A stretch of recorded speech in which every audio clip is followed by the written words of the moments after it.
this John? Hey, John, this is Zach Little. How are you? Good. How are you, Zach? Oh, all right. So, I guess my first question for you, can you tell me a little bit about what you do and what SOS Recovery does in normal, non pandemic circumstances? Yes. So we are a peer-based recovery community organization, and we have three recovery community centers, so brick and mortar centers. Basically, what that means is we provide peer-based non-clinical supports for people who are generally in recovery from substance use disorders who have struggled with addiction of any sort. And in some cases, it's people who are still struggling and trying to find recovery. So whether they're trying to find it or whether they're maintaining recovery, we serve them. And we do that through a combination of we provide a lot of mutual support meetings in all of the centers, and we embrace multiple pathways. So a lot of people are familiar with 12-step fellowships like AA, NA, HA. We provide those, but we also provide a lot of different other pathway based meetings. So there's other pathways such as like smart recovery and recovery dharma, which is a Buddhist based one. We have yoga that we offer in the centers. We do art and recovery and music and recovery meetings. So really for a lot of different variations of meetings and activities that will help people build connection that are struggling with addiction and to maintain their recovery. Then we also do a lot of one-on-one peer-based recovery supports.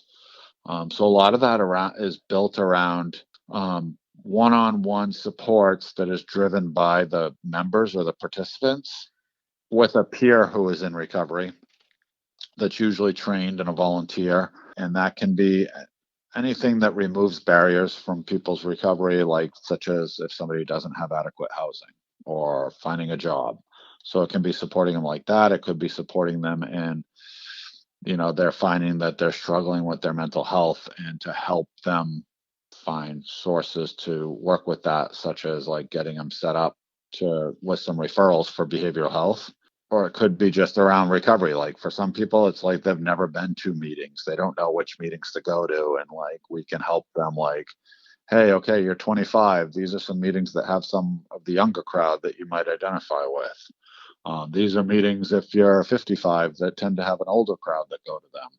These are some women's only or men's only meetings if they're struggling, because a lot of times people will struggle with relationships. So it's a lot of that type of almost like, for lack of it, it's basically like a health coach, doing a lot of wellness planning. And then we also do telephone recovery supports, which are like just a weekly checking in on people, providing the same supports you would do when you're doing the peer-based recovery supports one-on-one.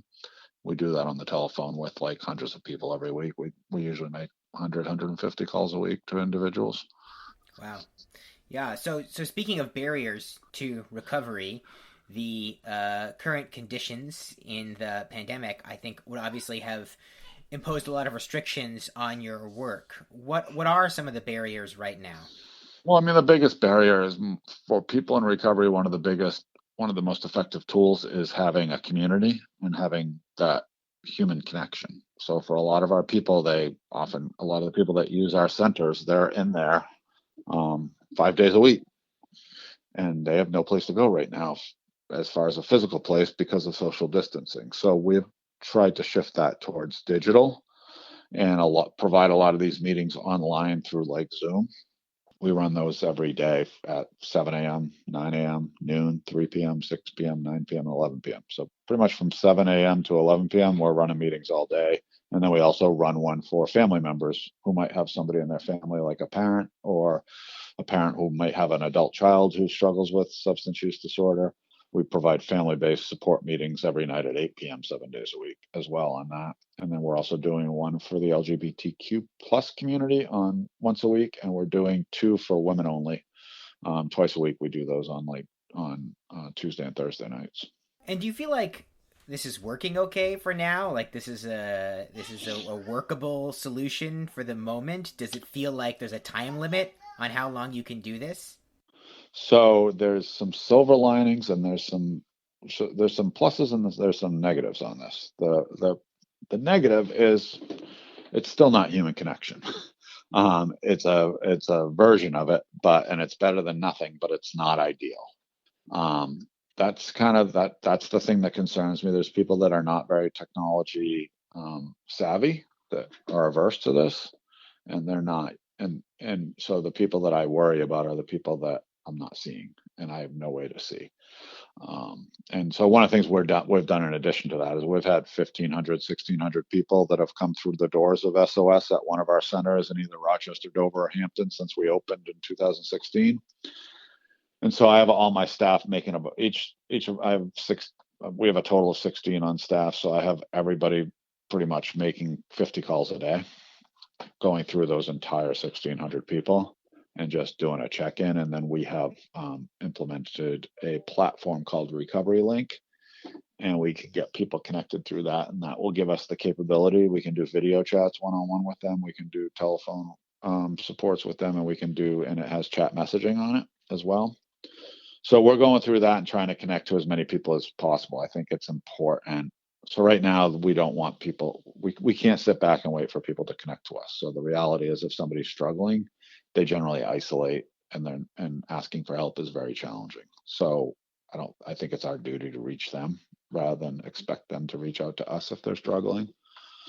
So some of those people just aren't, and that's those are the ones I lose sleep over. On the flip side of this, what I'm seeing in the digital, which, we moved ahead about 3 years and 3 days when this all rolled out. I mean, Yeah. like yeah, we wouldn't have been to where we are today, 3 weeks, 4 weeks into this, whatever it is. I don't know, 5 weeks maybe. I've lost track of time. I'm lucky if I know what day it is most days.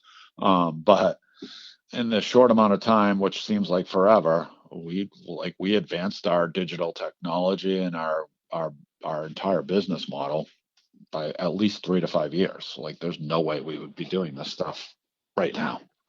And what I've noticed is we are touching a ton of people that just never set foot inside of recovery centers. We've identified that, and we all know this, but we didn't. It took this to kind of get it rolling. I think we see a lot of social anxiety with people who struggle with addiction, and there's a lot of, like, they just don't feel like they fit in, and so it's really, like, difficult to walk into a recovery center.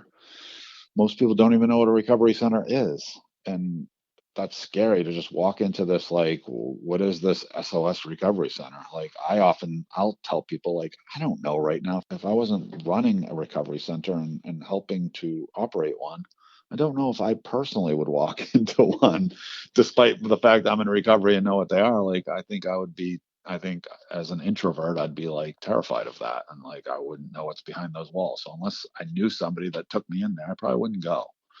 And I think we've identified there's a ton of people like that, and that they're not walking into the centers regardless. And now we're finding connection with them because they can get on Zoom, and we've set up the meetings in a way they don't have to show their video. We allow them to rename it. So for anonymity and confidentiality, they can come in there and just say they're John Doe or Jane Doe or whatever they want to use for a name, as long as it's not, like, inappropriate. They don't have to identify themselves by their real names. So people are just sitting there in the shadows, like, watching these meetings, and then we're finding people will, like, chime in. They'll come to 2 or 3 meetings and be like, and we've had a lot of people share, like, wow, like, I'd never been to a meeting before this. I've never, like, this is amazing, and this is, like, really helping me, and I was really struggling, and now I'm connecting with all of these people, and so that's super cool to see, and that's kind of the silver lining. And the reality is, there's no way, I think, so I don't think it'll be I don't think the amount of meetings that we offer will be the same digitally, but there's no way it's going away. Yeah, so what'll happen when people can meet up again is that your regular work will resume, but this digital outreach will stay in place. Yeah, we're gonna have a Now, little more to do. yeah. Yeah. What do you need right now? Is there any way that people can help? um it's hard because of the format of it. I think the biggest thing that I say people can help is find, right now when I look around, what I'm seeing is the people that, we, for the most part, all of our services are free. We serve a population that tends to be a very, very vulnerable, very marginalized group. with a lot of stigma and a lot of judgment against people who have struggled with addiction over the years.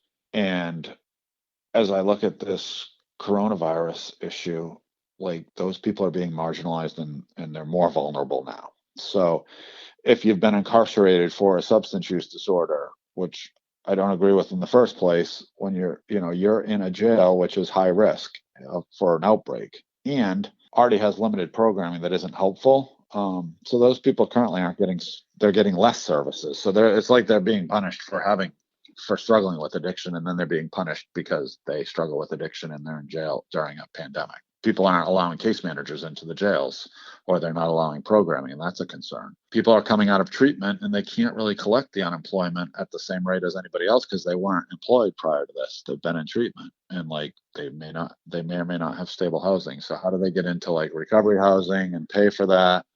So I guess what I'm saying is we need the community to be mindful of that and support efforts to support those people. And so if you're seeing like homeless outreach that helps people who are homeless, or delivering meals to people who are vulnerable and marginalized, like I think getting involved in those things helps a lot.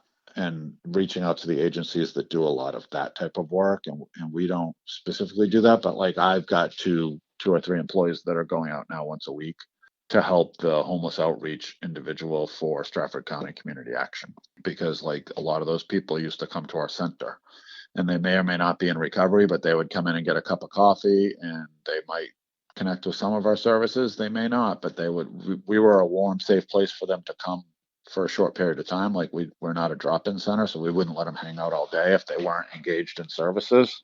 But we would let them come in and treat them with dignity and respect, and give them a cup of coffee and let them warm up if it was, especially if it's like a rainy, cold day. There's no place for them to go right now. So whatever we can do as a community to kind of wrap our arms around people like that are struggling out there and just be more compassionate, I think is really important, because this takes its toll on everybody, and it takes its toll even more when you're not housed and you're living in a tent, and and then being judged on top of what you're already facing.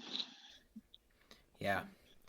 Well, John, I really appreciate you taking the time to talk to me. I feel really lucky to know you, and I really appreciate the work that you do. Well, thank you. Thanks. I've got a great team, and they make me look good, so they're doing great work. Yeah, cool. Well, I will let you get back to it, but thank you again, and have a good weekend. Thanks, you too.